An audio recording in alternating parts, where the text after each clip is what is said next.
Hello and welcome to Dig It. I'm Peter Brown and hosting the show with me today is Chris Day. Hi Chris. Hi Peter. Chris Collins is a gardening legend, winning a legion of fans from his early days working in amenity horticulture to his big break on Blue Peter, presenting on the QVC shopping channel and being the ambassador to the national charity Garden Organic. Chris, welcome to Dig It. You're a very good friend of the Garden Centre, so we're both really delighted that you could have a chat with us today. Yeah, thank you very much. I'm very honoured to be invited. That's a pleasure. That's a pleasure. So, I suppose, Chris, where did your passion and attraction to plants and gardening start? Well, it's quite an interesting story, really. It kind of came. There's no other way of putting this. From quite a dark place, I suppose, because I kind of had a quite rocky time in my teens, to say the least, and I kind of got to a point where I sort of needed to do something positive. Otherwise, it was just going to get worse. Mm-hmm. Without going into too much detail, really, I think there was trouble at home. You hang out with the wrong people, all this usual stuff, I suppose. But I decided I needed to do something about it, and I remember very clearly actually going down to the careers office. I've been just before my 17th, and saying, I don't mind what I do as long as I'm outside. I knew I needed to get a job, but I wanted to be outside. I was always one of those kids at school who just was always looking through the window and wanted to climb a tree. I was very fidgety, still am to this day, to be fair with you. But I said, what can I do? And he gave me this job, apprentice gardener with Brighton Parks.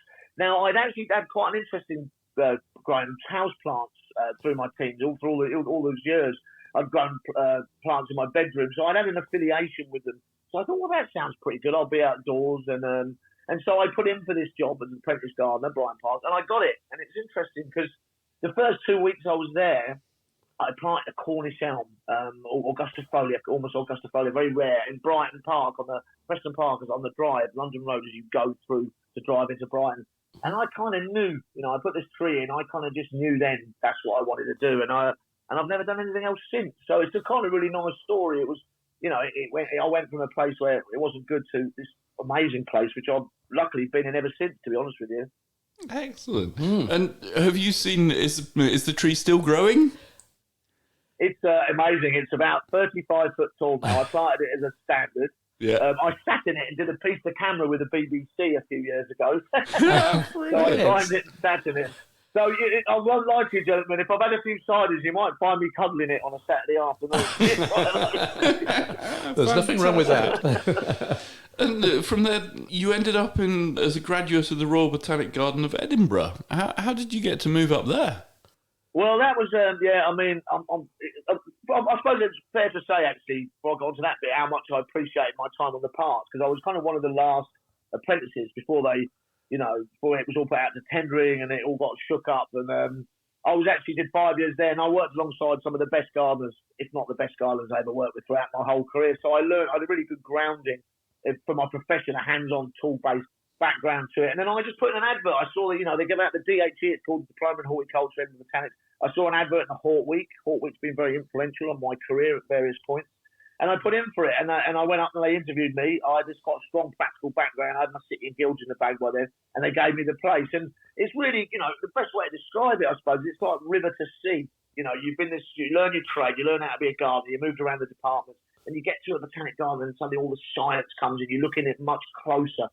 You get right detailed. You can start getting into a pathology and entomology and all this other stuff, botany, and so it really expanded from there. And it's just a great garden. I really do believe Scotland is the home of horticulture. All the great collectors were Scottish, and I was just surrounded by all these amazing people. And I wouldn't lie to you, I had 3 years there, and I loved absolutely every second of it. It's just brilliant fun.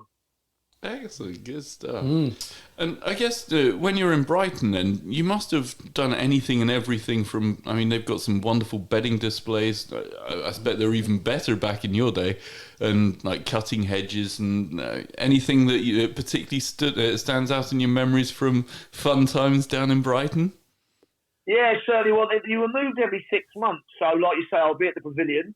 So I do time there. I'm a big bedding man to this day. I absolutely love my bedding. I know it's not seen that fashionable these days, but I absolutely adore it. My balcony is always covered in it, so I carry it with me. But I really liked my groundsmanship. I used to look after golf courses, cricket wickets. And then I spent time at Stammer Nurseries where I learned all the propagation techniques. I learned tree and shrub, tea budding. I did a lot of sort of soft cuttings in under glass. But my favourite video, I had 6 months in the Palm House, Brighton Palm House, which is still there. I think it's changed a bit over the years. But it was just me and this tropical collection of plants. I was pretty much left to it, this amazing tropical collection of big Ficus benjaminas and big cycads, all this sort of stuff, and crotons, and really amazing collection. And I would just put Radio 4 on, potter around, feeding and watering, and just generally just in my little element surrounded by all these plants. But that kind of sticks out a little bit for me. Brilliant. That sounds like a nice time going to work. Yeah. I think I could I was saying, Chris, you're selling that really well. For anybody thinking about getting into horticulture. Well, I've just been talking about it now. I'm just getting all watery-eyed and nostalgic. Oh, bless.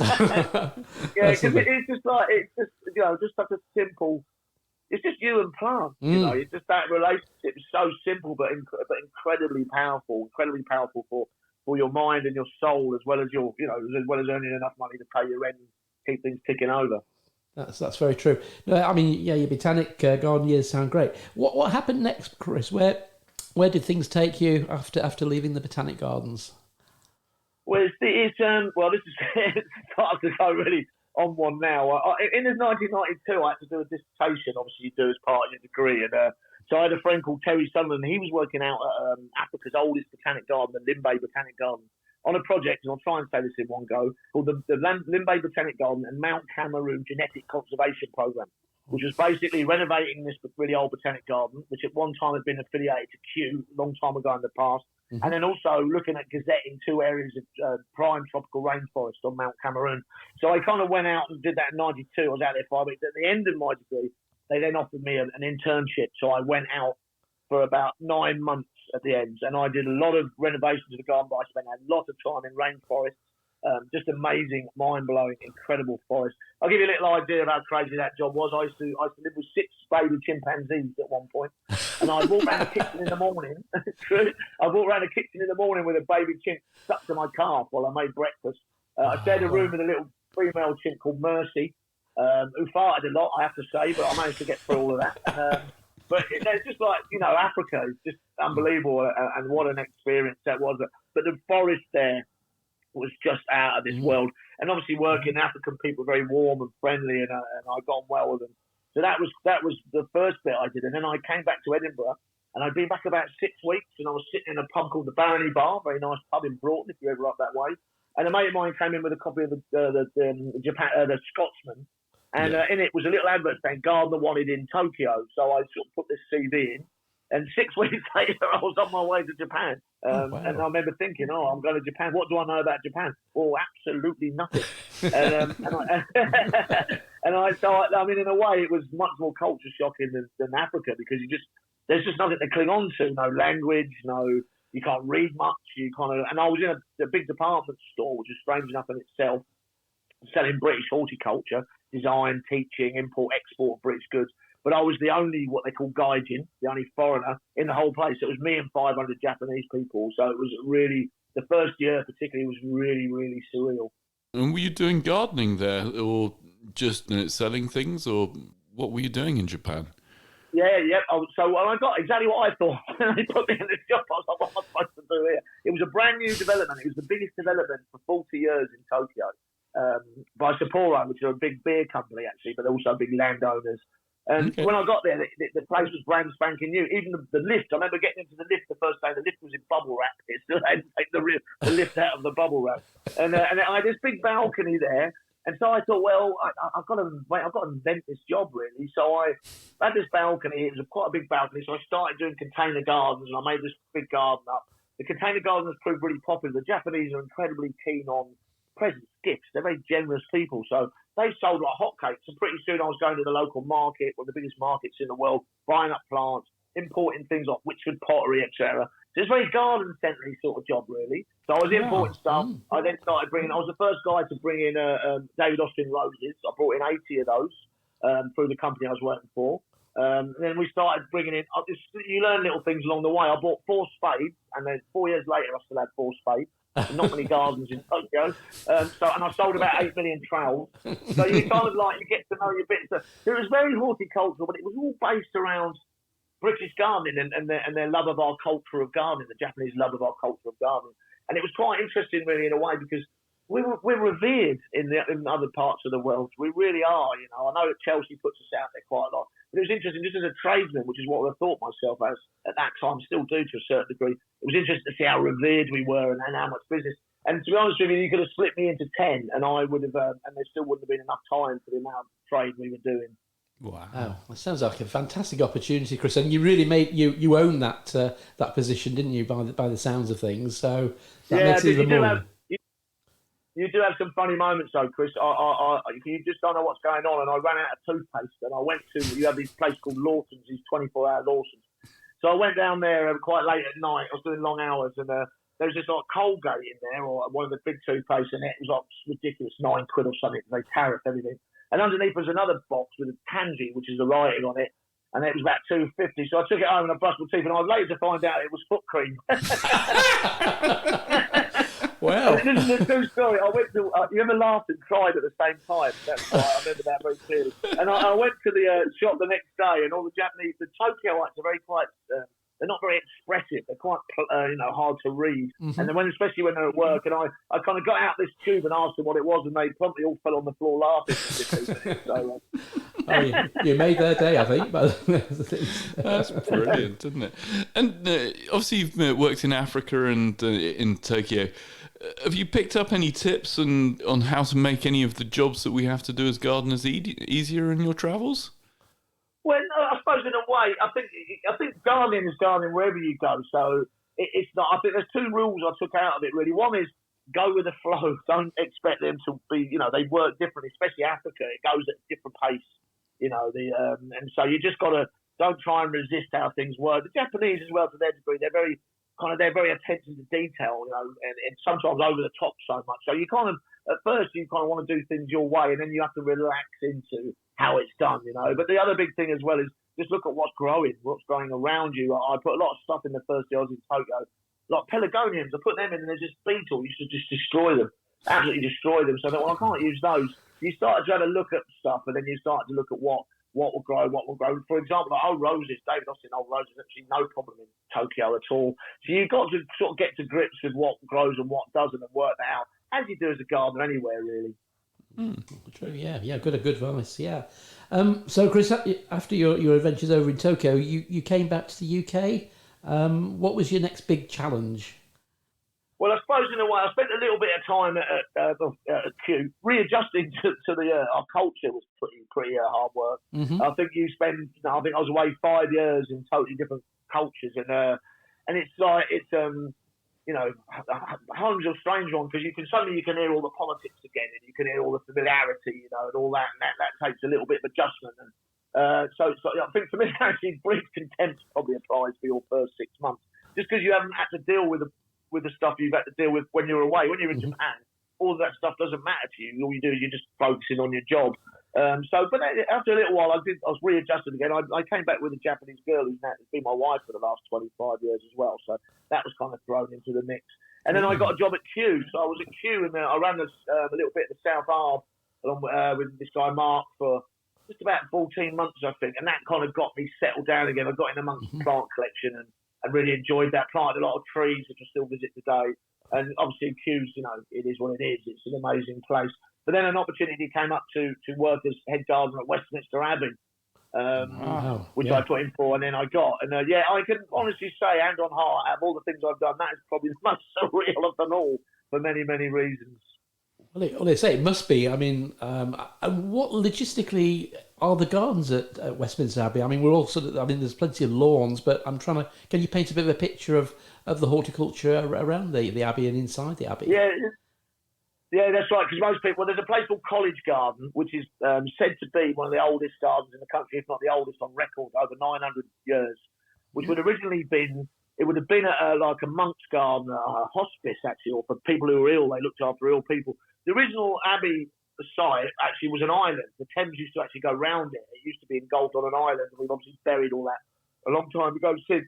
So it was obviously run by monks, and it was very much medical. So it's a lot of medicinal plants in there in the past. But when I got there, what it was is a lot of people live on site in the Abbeys, especially the clergy and their families. So it was an amenity garden right in the centre. There's a Christopher Wren building with one of the most expensive public schools in the country on the grounds as well. I think Nick Clegg went there. That's one of the people I remember being told went there. And amongst others, various big names.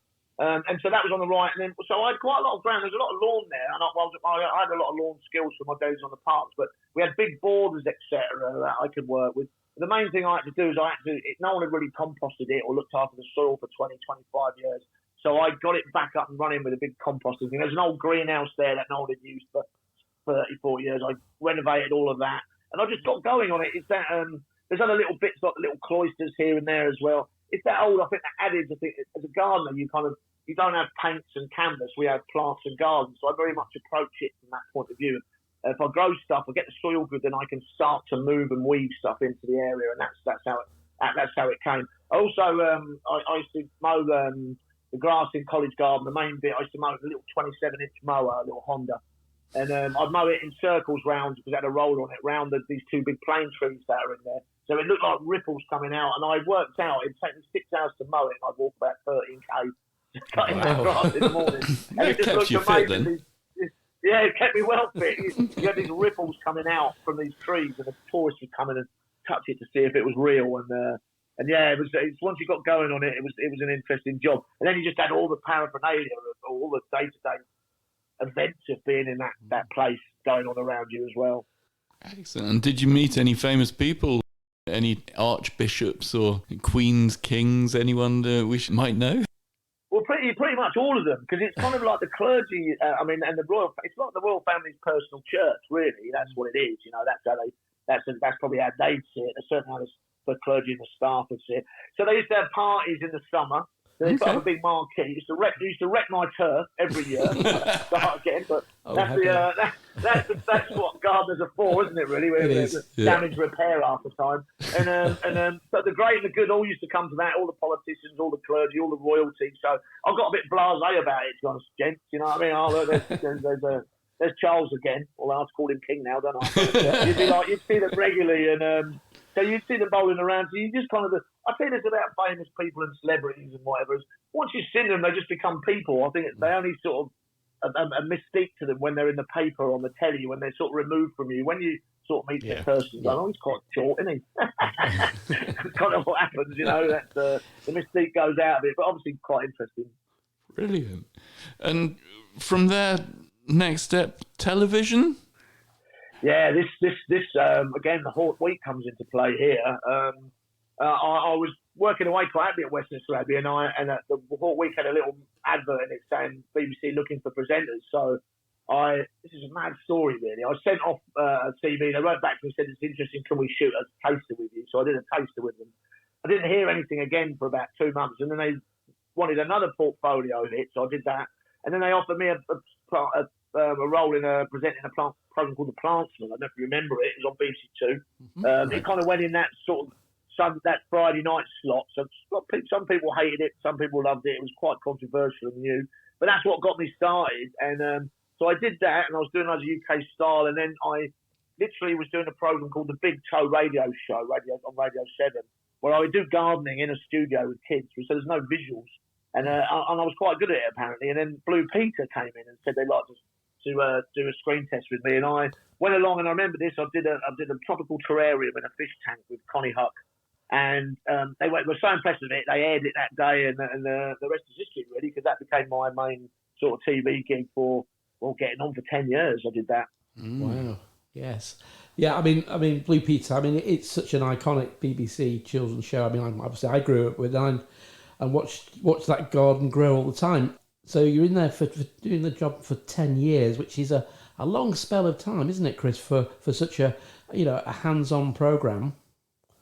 Yeah, it is. I think it's, I think to do that, like most people go into telly are there quite fleetingly, because that's just the nature of the business. It's a very fickle game, and you're in 1 minute, you're out the next. So it's kind of, I feel that it's quite a big achievement to have lasted that long.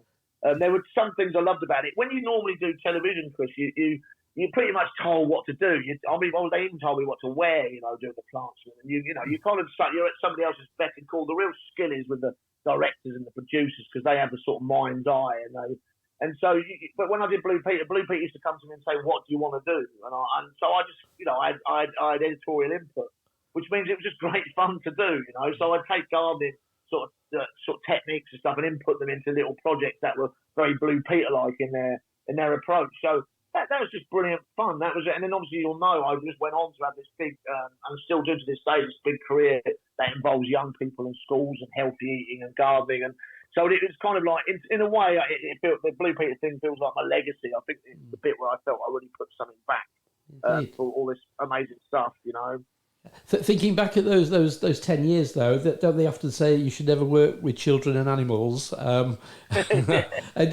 what did you have any unusual experiences with either or both doing the program? Well, certainly the pets are quite interesting. They used to have this cat called, I think it was called Socks or something, and it didn't want to be in the studio at all. And it just didn't want to be there. And one day, so when they did a bit on camera, they used to hold it in a vice-like grip, otherwise it would just get free and scratch the presenters. And one day we had Nice. Doctor Who special in there. We had a Doctor Who special in there, and so the whole place was full of Cybermen and Daleks. Real life-size ones, and this just drove the cat absolutely mad. And I've just got memories of this cat just doing a bolt as quick as it could, and then someone had to go and find it, and it just this cat caused absolute chaos amongst Cybermen and Daleks all day long.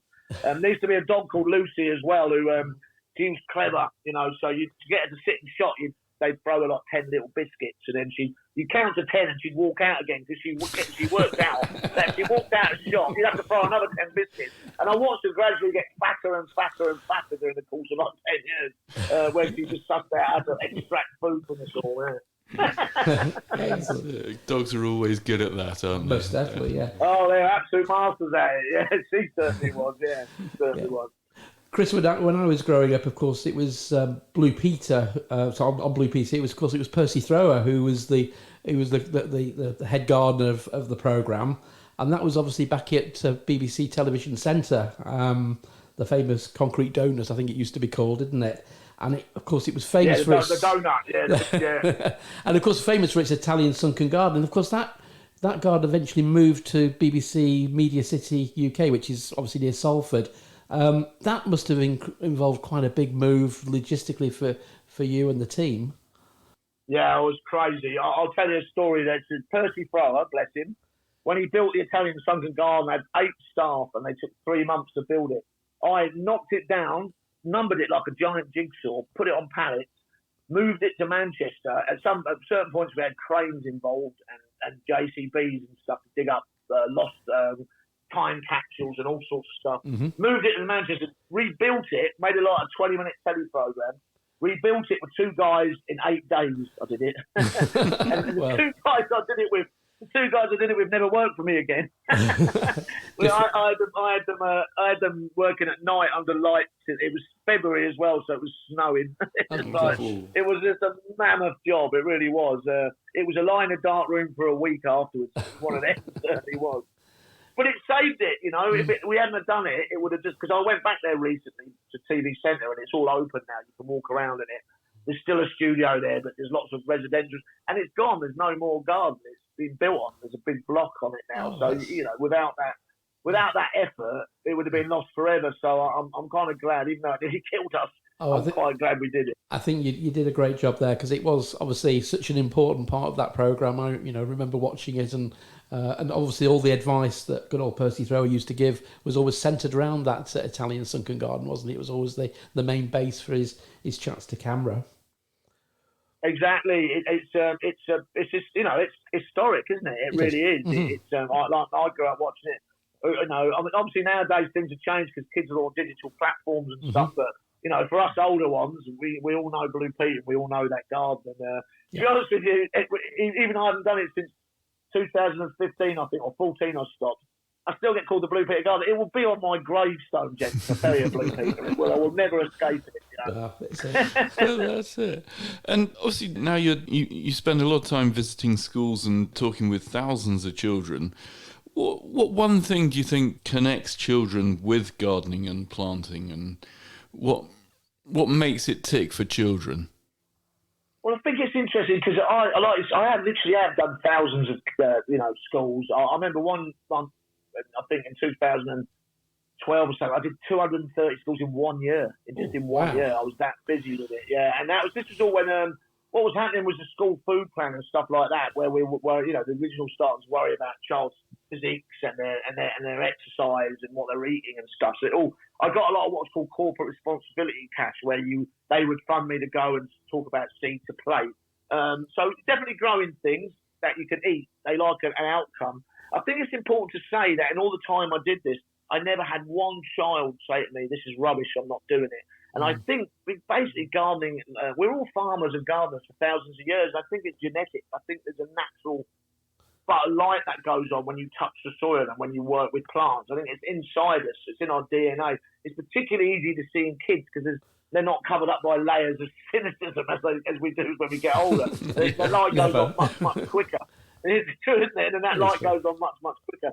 So I think certainly going through, the other thing they love to do is they love a bit of entrepreneurialism, We do a lot of Borough Market. We do this thing where I go along, I teach them how to sow seeds, and then they come back and then they sell it at the market 3 and 4 months later. So the idea, especially with older kids, the idea of, being able to make a few bob as well and go through that whole process, that seems to work very well. But I think on the whole, there's a very natural affinity between human beings and being a gardener or a plant or touching the soil, and that's particularly easy to see in kids. I really believe that. Very much so. So going on from that, Chris, your gardening book, Grow Your Own for Kids, that obviously developed on the back of that, or was that sort of part of the Blue Peter years? Well, that was during it, really. That was kind of a collection of little bits and bobs I'd done on there, really, with Blue Peter. So little ideas I picked up. If you want to work in a school environment, there's some rules to it. The fact that you want it to be cheap for a start. There's not a lot of money sloshing around, so it has to be quite cost effective. You want it to be quite quick because teachers have got a million things to do with kids these days. The pressures on them to get bigger all the time. And you want it to be maybe so it ties in with the curriculum. So there's a bit of education in it as well. They're the kind of three sort of hits, really. So things like a pizza wheel. You would call it a herb wheel, but I just ultimately called it a pizza wheel. So they were growing pizza toppings. Everybody loves a pizza. You're going to grow a topping. There's some maths in it, and there's some biology in it, all this sort of thing. So you're trying to think how the teacher would approach it, but also making sure that it doesn't become a burden, so it doesn't become an extra thing for them to do. It's got to be enjoyable for everyone. So the book's a collection of little ideas like that, really. I've actually written another one. I should get it together to try and get it published because there's a lot more ideas that I've got now as well, and so I think there's probably a follow-up in there as well. But it's all based around easy to do, quite simple, attention-grabbing projects that are cost-effective, really. Excellent. I'll have to get down the library or get on Amazon and buy one for my children then. That sounds like a good book. Yeah, that's brilliant. And Chris, currently you're head of horticulture at Garden Organic, and now that's a charity very dear to our heart. I know my mother loves the seeds and things that we get from them, and they're currently Charity of the Year for us at the Garden Centre. You've been in the role a while now, and what do you think is the biggest barrier to people becoming organic gardeners?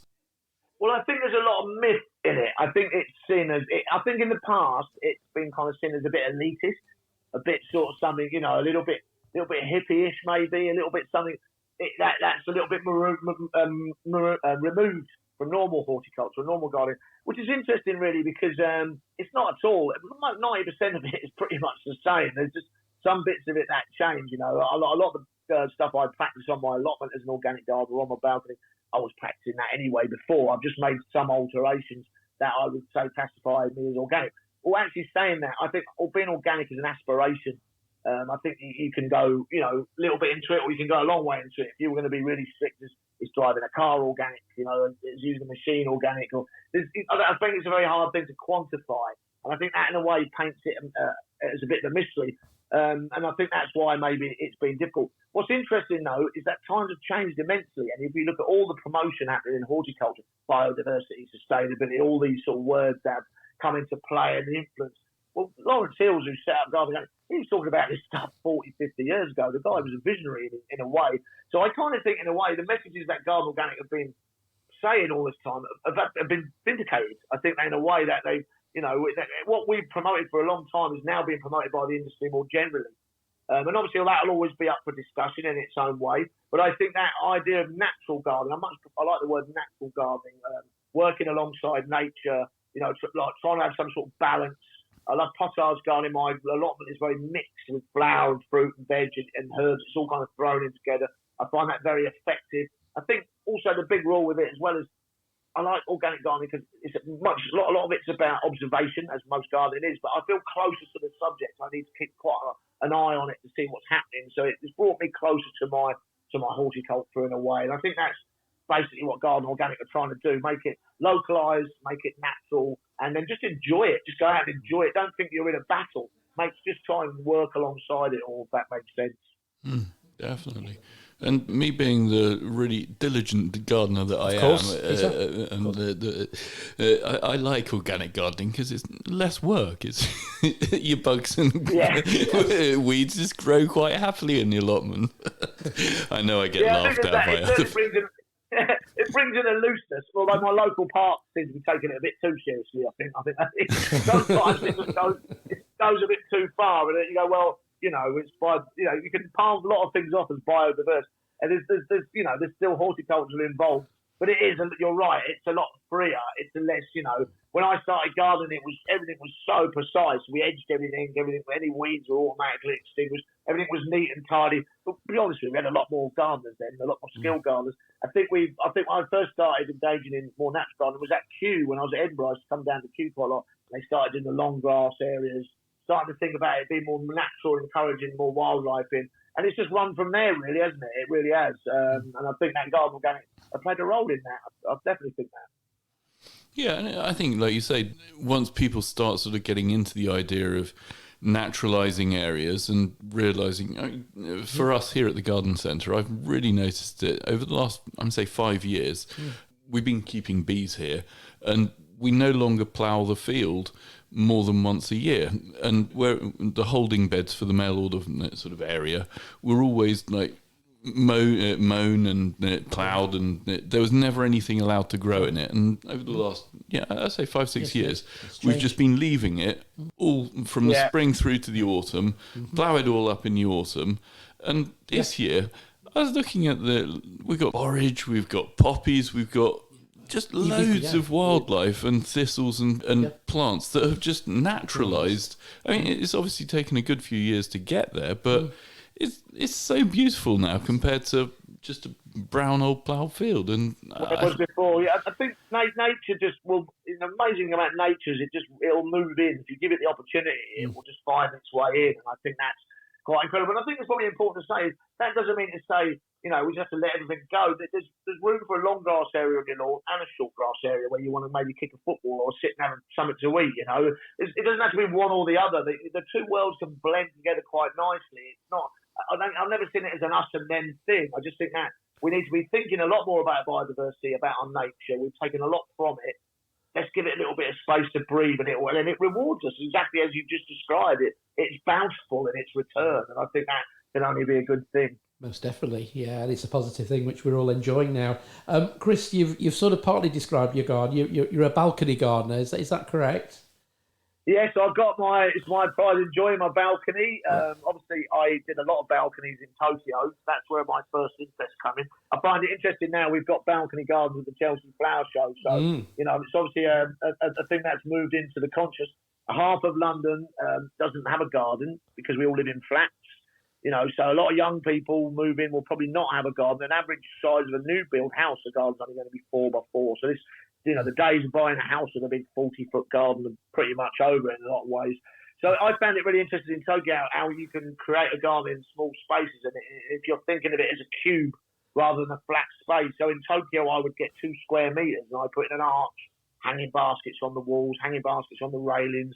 Obelisks in, and then suddenly you've got all this extra room for growing. And I very much approach that on my own balcony, and I fill it right up. I really do. And at the moment, it's full of my bedding. I love my beddings. It's very colourful. And then in between the bedding, you'll find dwarf tomatoes, you find tumbler, you find aubergines, chilies, peppers, salads, spinach. All of that's kind of weaved through it, so it's feeding me, and it's colourful, and it's full of hoverflies and bees and small birds that come. So it's this entire garden. It really size is not the object when it comes to being a gardener, and I think that's a good. But for that's a good rule for you as well. If you're running a garden centre, you don't. That there's a whole new market there to be taken up if we get our messages right when it comes to being a balcony gardener. Most definitely. I mean, we're seeing that with I think we've had over 1,000 houses built in around the garden centre here over the last 4 or 5 years, and that's the question we're getting asked now. A smaller idea for gardens. Better plants which we keep more compact, and maybe shading or shading trees, or trees which will provide a bit of protection from privacy. They're all sort of important factors, which again, perhaps a few years ago, were not high on people's priorities, which is good. Yeah. And I think the other area similar to balconies is obviously patios, because, like you say, the average garden is a lot smaller these days, and patio gardening, I always think is very similar to sort of balcony gardening in the sense of you've got a much more restricted space. But it is amazing what you can get to grow in pots, and I love the bit at Chelsea where you see the patios with their little displays and all the different ideas you can get into sort of. Yeah, it's not. We're not restricted to space, and I think that it's as long as you learn the husbandry, as long as you know. Obviously, you've got I have quite a strict feeding regime with seaweed extract, and I use Bocking 14, the pellets as well. And as long as I'm feeding, because obviously baskets and containers leach quite easily in the rain and the watering. If you're doing that, and always got to give it. The big rule I would say with it is you just got to have. I've got to have that 10, 15 minutes with it at the start of each day. If I walked away for a week and didn't look at it, it would not get the same results. I need to give it that little 10, 15. Once it's planted and it's in, that little 10, 15 minutes every day, right? Water everything by hand to the plant. So I'm doing all the other checks in my mind about plant health, what the plant might need. I do the feeds and seaweed extract between sort of April and June. I do little and often seaweed extract, and then I'll start to use the pellet. It's got the potassium. I want to get the fruit and flower. But every day I'm out there for that 10, 15 minutes. It's a great way to start the day as well. So I'm up in the trees, the birds are singing. It puts you in a blinding mood for the rest of the day. But that kind of attention, making sure it's intense gardening, but it's short and quick. So once you've got it up and running, and I also think a great way to do it, if you want it not to be static, is do what I do, is I seasonally garden. So all the stuff out there at the moment is bedding, it's seasonal crops. That'll all come out in October. It'll go on the compost heap, then I'll bang it with bulbs. And what happens is then come February through till early June, I'll have Galanthus, and I'll have Crocus, I'll have Daff, I'll have Tulip, I'll have Allium. So you get this run of colour right up to the May, and then I'll rotate it again. So it's constantly moving and evolving. And because it's containered, I can shift it around if I feel like as well. I can play with it like chess pieces almost. And I just think it's a really interesting way to garden, and a great way to take advantage of those small spaces we have just outside our doors, really. I have a salad bar out there, which I sow in drills with microgreens, and I let them grow, and I intersow.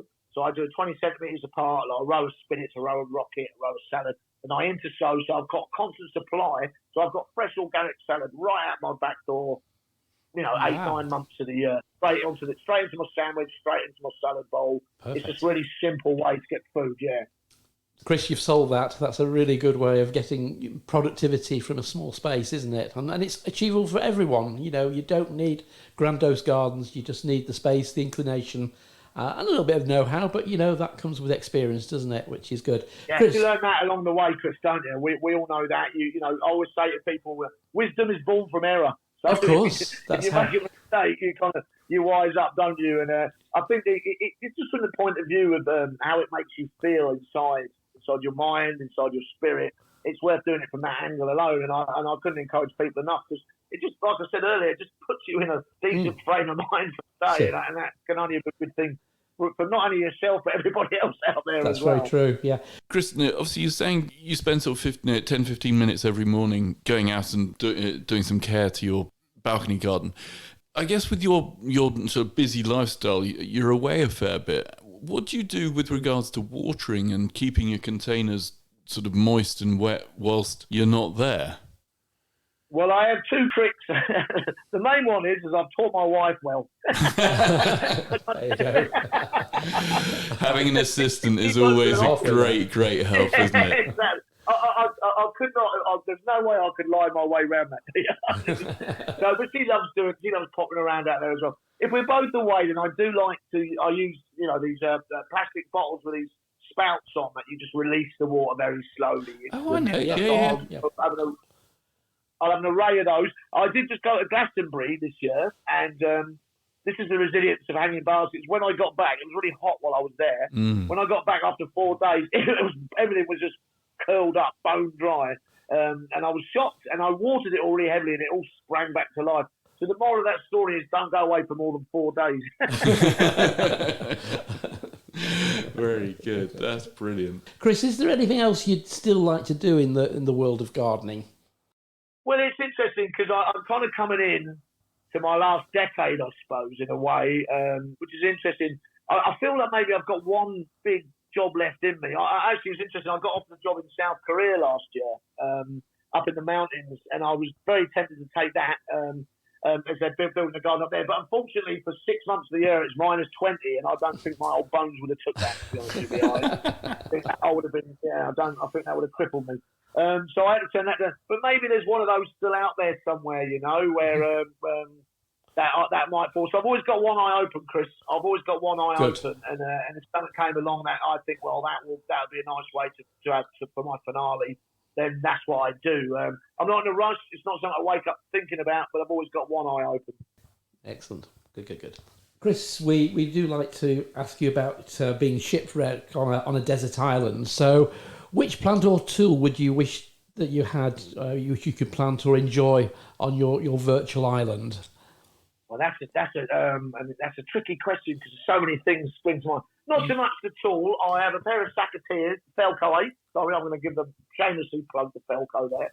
Because I love the handle on it, good little handle. They've been all over the world with me, then Felcos. They've been with me 30 years. I'm going to put them in my coffin, I think. They really have been everywhere. So that's an easy one. The Sacateers, plus all, you've got your Sacateers, you can take cuttings, can't you? Of course. You can get up on the go. So that would be that. Plant-wise, it's really difficult. When I go into schools, I always get, what's your favourite plant? And it's difficult because it changes all the time. Because you'll never know it all. You can live, 10 lifetimes and you'd still be turning up new stuff, finding new stuff. But I think if I really had to knuckle it down, I love a birch tree. I love a betula. Okay. I love it for 2 reasons. One is when I was away, sometimes I'd get homesick, and in Africa and Japan, you do get them in Japan, but not in Tokyo.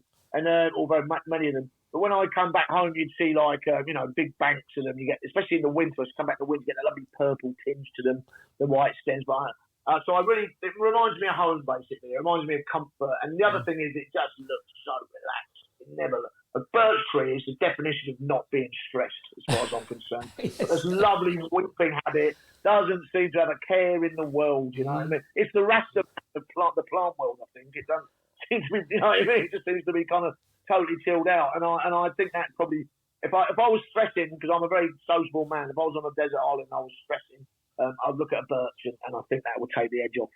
Perfect. And I guess if you're really lucky, you'd find a little screw or something you could tap into the tree, and then you could get some sap out and make yourself some wine. Of course. Yes, you can. Exactly. Exactly. I think I've uncovered the real reason why I wanted to take a birch tree. There we go. Brilliant. Good stuff.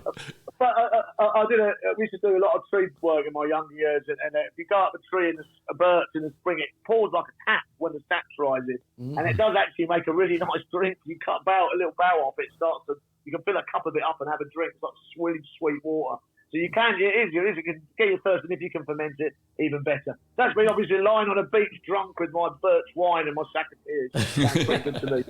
That's brilliant, good stuff. And I guess through your sort of career so far, you've come across many different situations. Have you got any funny stories you can think of to share with us? I've got a few, but I'll share what I probably think is the most bizarre one. That is the tale of the fence, the gatepost. Tale of the gatepost. This sounds fascinating. This is bizarre. I was working with this company called Giles Landscapes after my apprenticeship, learning to landscape and a bit of paving and fencing and stuff like that. I thought it would come in handy. And I was in a place called Upfield in West Sussex, and I was digging out a hole for a big, heavy farm gate post. They're really big things, like 20, 25 centimetres sort of size to it. So it was really heavy clay. I don't know if you know Upfield. It's clay with slate in it. It's the worst thing to dig in the world. And I had what you call a grafter. It's awful soil to dig. And I had what you call a grafter, which is what they dig lamppost holes out with, like a curved, long, thin blade. And I was digging away, and it was raining really heavily. And I got down about 1.5 meters, quite a long way. They wanted me to go down, and it was getting harder and harder to lever this clay out. So I kind of leant in, and I was pulling it out with my hands. I got it all loose. And I leant it a bit far, and I then just fell in completely. and then my head just went. It actually suctioned into the bottom of the hole. Oh no! And I was stuck. I was absolutely stuck. And I was thinking. And because it was raining quite hard, the hole started to fill with water, and I was thinking, this is a bit bizarre way to go out. And I was like, this probably only went on for a couple of minutes, but it felt like a lifetime. And then my foreman, I'd only been working with him for 2 days, came back to the field where I was working, and all he found was these 2 legs playing around out, sticking out of this hole. And and he pulled me out. He got hold of my ankles, and he pulled me out, and I made a sound like a cork coming out of a wine bottle. Wow. But I think, is that bizarre enough for you? Fantastic. I've never heard of anyone doing that before, but it doesn't sound like a great experience. And Chris, you've never done that again, I suspect. No, you know, but wisdom is born from error, gentlemen. Wisdom is born from error. Excellent. Chris, I believe you'll be joining us for our Apple Weekend, which is the 30th of September, the 1st of October. Yeah, looking forward to that. Lovely, to help share your wonderful gardening wisdom and also judge our children's gardening competition, which we sent out, I think, 25 packets of sunflower seeds. So we're expecting some lovely sunflower heads from our local schools on that as well. And obviously to offer our customers some wonderful information about Garden Organic.